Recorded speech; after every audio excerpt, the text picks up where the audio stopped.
জোর করে জয় শ্রীরাম বলাতে বাধ্য মুসলিম যুবকদের মারধর এবং লুটের অভিযোগ। হরিশ্চন্দ্রপুরে চাঞ্চল্য। মালদহ জেলার হরিশ্চন্দ্রপুর এলাকায় সাম্প্রদায়িক উস্কানিমূলক এক গুরুতর ঘটনার অভিযোগ প্রকাশ্যে এসেছে।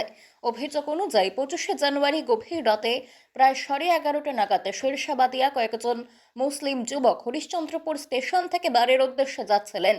পথিমধ্যে গড়গড়ি এলাকায় পৌঁছতেই একদল দুষ্কৃতী তাদের পথ আটকায়। নির্যাতিত যুবকদের অভিযোগ, ওই দুষ্কৃতীরা জোর করে তাদের জয় শ্রীরাম স্লোগান দিতে বাধ্য করেছে।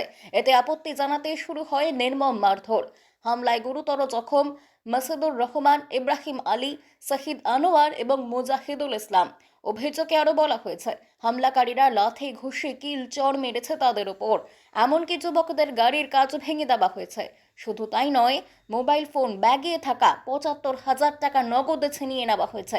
এই ঘটনায় আক্রান্তরা হরিশ্চন্দ্রপুর থানায় লিখিত অভিযোগ দায়ের করেছেন। ঘটনার খবর পেয়ে পুলিশ দ্রুত ঘটনাস্থলে পৌঁছে পরিস্থিতি নিয়ন্ত্রণে আনে। আহতদের চিকিৎসার ব্যবস্থা করা হয়েছে। তবে এই ঘটনাকে কেন্দ্র করে এলাকায় তীব্র ক্ষোভ এবং আতঙ্কের পরিবেশ তৈরি হয়েছে। প্রশ্ন উঠছে, রাস্তায় চলাচলের সময় ধর্মের নামে জোর জবরদস্তি হামলা কি আইন শৃঙ্খলার চরম ব্যর্থতা নয়? নিরীহ নাগরিকদের নিরাপত্তা নিশ্চিত করতে প্রশাসনের ভূমিকা নিয়ে বড়সড় প্রশ্ন উঠেছে। দেখুন, যে বা যারা ঘটনাটা ঘটিয়েছে, প্রথমে তাদেরকে ধিক্কার জানাই এবং খুবই নোংরা ঘটনা। ভারতবর্ষ বৈচিত্র্যের মধ্যে ঐক্য। এখানে সর্বধর্মের মানুষ আপনি দেখবেন, প্রত্যেকের যে কোনো প্রোগ্রামে দেখবেন একসাথে থেকে উৎসবটা পালন করে। একে অপরের আপনি বিবাহ অনুষ্ঠান বলেন আর যে কোনো অনুষ্ঠান বলে সবাই যায়। আজকে যে জিনিসটা ঘটেছে এই গড়গড়িতে, এটা সত্যি খুবই নিন্দনীয় এবং জঘন্য। এবং যে বা যারা এটা ঘটিয়েছে, প্রশাসন তদন্ত করছে এবং বিশ্বাসে তারা ধরবে। এবং প্রশাসনের কাছে আমার একটা দাবি এবং অনুরোধ দুটোই, যে 24 ঘন্টার মধ্যে তাদেরকে ধরে উপযুক্ত শাস্তি দেওয়া হোক। তাহলে পরে আগামী দিনে না কোনো জিয়াউর রহমান মার খাবে, না কোনো সাহেব দাস মার খাবে। আজকে জিয়াউর রহমান মার খেয়েছে, আগামী দিনে সাহেব দাসও মার খেতে পারে। সুস্থ হরিশ্চন্দ্রপুরের পরিবেশ, এই যে বিশৃঙ্খলা করার একটা বাজে পরিবেশ তৈরি করার, যেটা এক সময় ঘটেছিল, আমরা দেখেছিলাম, সবাই সাফারার হয়েছিলাম, সেটা হতে আমরা হরিশ্চন্দ্রপুরের কোনো জনসাধারণ হতে দিব না। এটা আমাদের অঙ্গীকার। আর এর ব্যবস্থা অতি সত্বর প্রশাসন। এটা কেউ বা কারা হয়তো এটার প্ল্যান মাফিক এটা হরিশ্চন্দ্রপুরে করে এটা করা হচ্ছে যে এখানকার বিশৃঙ্খলা পরিবেশ তৈরি হোক। আমাদের তো অ্যাকচুয়ালি এটা পশ্চিমবঙ্গে ছিল না। কয়েকদিন আগে একটা রাঙাইপুরে যে ঘটনাটা ঘটেছে খেজুর বাড়িতে, সেটাও খুব নিন্দনীয় এবং জঘন্য। এই সব যারা করে থাকে তাদের কোনো ক্ষমা নেই এবং তাদের কোনো, আমি মনে করি, জাত হয় না। ওরা অ্যান্টি সোশ্যাল, ওরা ক্রিমিনাল, ওরা সমাজের কাছে ওরা হচ্ছে সবচাইতে অপরাধী এবং সবচাইতে খারাপ কাজ যারা করে তাদের মধ্যে ওরা গণ্য হবে। এটাতে জাতি বলে কোনো কিছু হয় না যে এই জাত ওই জাত। যে বা যারা এটা করে থাকুক তাদের বিরুদ্ধে প্রশাসন কঠিন থেকে কঠিনতর ব্যবস্থা নেবে। যখন আমরা ওখানে দাঁড়িয়েছিলাম ওই ভাইকে রাখার জন্য, ওর শ্বশুরবাড়ি পাঠার জন্য, ওখানে আসতেই মাত্র ওরা এসেই বললো যে বাদিয়ার গাড়ি আছে। ওরা কারা? ওই গড়গড়ি স্থানীয় দিলীপ শাহ আছে, চন্দন আছে, আরও নামগুলো আছে। হ্যাঁ, ওরা এসে বললো যে বাদিয়ার গাড়ি আছে, মার্শালার আছে। তারপরে জয় শ্রীরাম বলার জন্য করলো। এবার আমরা যখন বললাম না, তখন বেধড়ক মার মেরে। না, আপনাদের কি জোর করে জয় শ্রীরাম বলার চেষ্টা করছিল? হ্যাঁ, জোর করে জয় শ্রীরাম বলার চেষ্টা করছিল। তারপর যখন আপনারা বলছিলেন না, তখন কি করছিল তারা? তখন ওরা তো মারে শুরু করে। কতজনকে মারধর করেছে? আমরা 4 জনকে মারধর করেছে, 2 জনকে বেশি করেছে। কি দিয়ে আপনাদের মারধর চালিয়েছে? ও বাস আর হাতের কাউকে জখম করেছে? হ্যাঁ, জখম হয়েছে। চিকিৎসা করিয়েছেন? চিকিৎসা করিয়েছি হরিশ্চন্দ্রপুর হসপিটালে। থানায় তো অভিযোগ করলেন, পুলিশ কি বলছে? পুলিশ আশ্বাস দিল যে আমরা গ্রেফতার করবো, অ্যারেস্ট করবো। বলছি, এর পূর্বে কোনোদিন এই ধরনের কি অত্যাচার হয়েছে আপনাদের প্রতি? না, আমাদের প্রতি কোনো ধরনের কোনোদিন হয়নি। তাহলে এই ধরনের হচ্ছে কেন এখানে হরিশ্চন্দ্রপুর মাটিতে? কি মনে হচ্ছে? সেটা তো ওরা একটা সাম্প্রতিক চেষ্টা, এর দ্বন্দ্ব লাগানোর চেষ্টা করছে। আপনার নাম? মাসুদুর রহমান, বাড়ি দক্ষিণ তালচা। স্যার, আমরা আসছিলাম কার্ড নিয়ে আমার ভাইকে রাখতে। কোথায় রাখতে আসছিল? আমার ভাইয়ের শ্বশুর বাড়ি। তো ওখানে গিয়ে ওখানে নামার পরে আমরা গাড়িতে বসে আছি।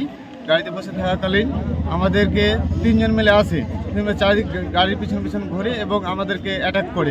ডাইরেক্ট এসে কলার ধরে নেয়, আমাদের কলার ধরে গাড়ি থেকে বের করে নিয়ে আমাদেরকে একদম রাস্তায় বেধড়ভাবে মারধর করা হয়।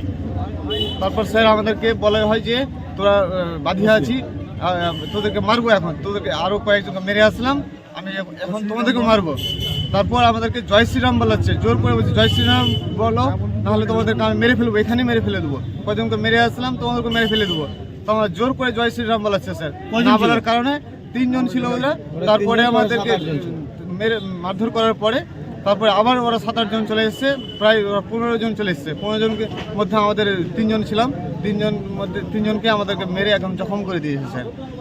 জোর করে জয় শ্রীরাম বলানোর চেষ্টা করেছে। কোন জায়গাতে ঘটনা ঘটেছে? এটা গড়গড়ি হাটের সামনে একদম ওই জায়গাটাতে একদম মেন রোডে রাস্তায় ঘটনাটা ঘটেছে। তাদেরকে চিনতে পেরেছে তারা কে? হ্যাঁ, তাদের আমি চিনি, ওখানকারই ওরা বাসিন্দা।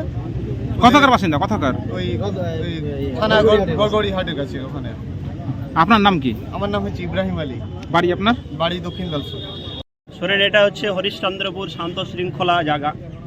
এখানে 75% মুসলিম বসবাস করে, আর এখানে হিন্দু, দলিত, আদিবাসী সবাই বসবাস করে। আমি আমার ব্যক্তিগত দিক থেকে আমি SC/STকে খুব ভালোবাসি। যেভাবে আমি রহিমকে ভালোবাসি সেভাবে রামকে ভালোবাসি আমি।